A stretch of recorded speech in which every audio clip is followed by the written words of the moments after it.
We have a very important statement to issue to the nation of Kenya today.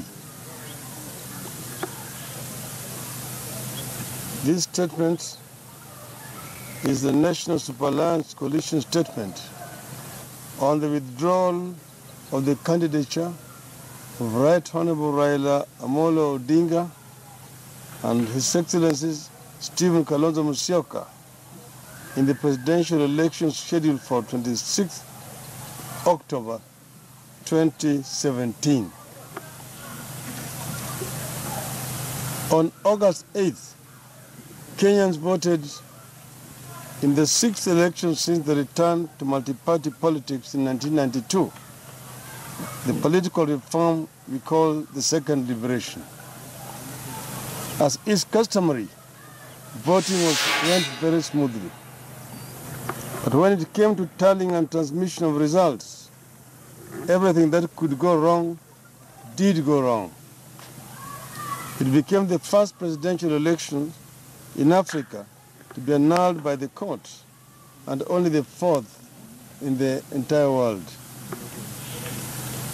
In the aftermath, the annulment has plunged the country into uncharted waters. That was to be expected. What we could not have expected is that the country's leadership would be divided by a fundamental tenet of democracy, namely free and fair elections. We at NASA have insisted that the fresh election ordered be held to the standard ordered by the Supreme Court, that is, in strict conformity with the Constitution and written law.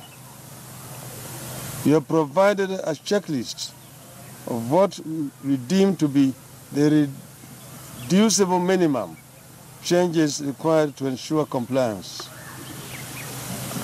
The validity of the checklist of the requirement for free and fair elections proposed by NASA has not been disputed by anyone, not by the IEBC, not by Jubilee, or other actors and observers.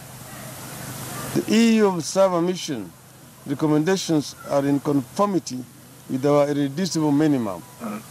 Remember the 18-point statement issued by the EU mission here.